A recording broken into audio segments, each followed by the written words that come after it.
Coronavirus has consumed the world. Whether it be through media, medicine, or everyday living, its effects have been extraordinary. From lockdown to social distancing, it comes as no surprise that the education system have faced many hardships due to the global pandemic. The University of Melbourne reported 68% of primary school teachers in Australia were found working longer and harder hours during the pandemic.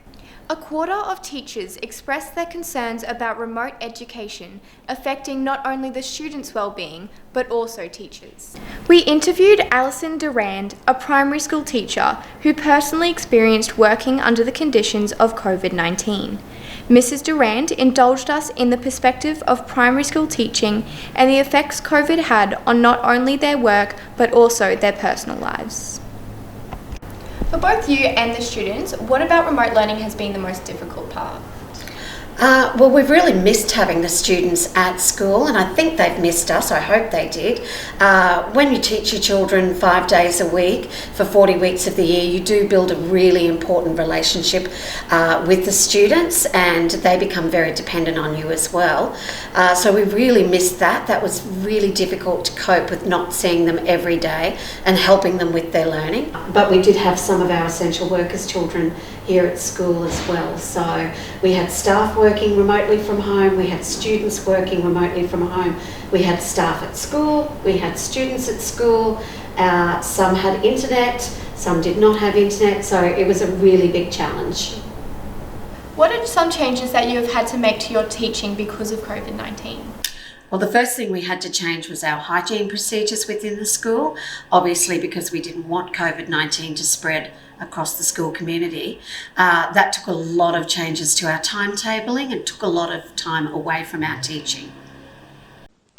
The outbreak of COVID-19 forced many schools around the world to search for a new way of precautionary measures to curb the virus.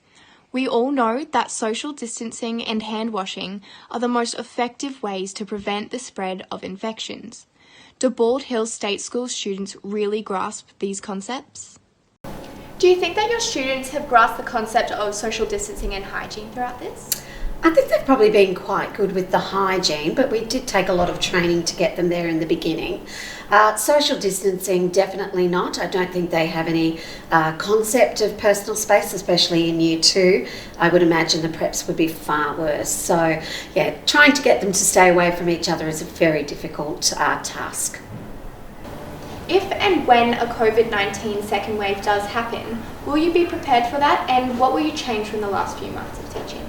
We would definitely be better prepared, that's for sure. I think we would probably make sure that we utilised the staff that we have at school far more wisely, so that we designate particular jobs to particular staff members.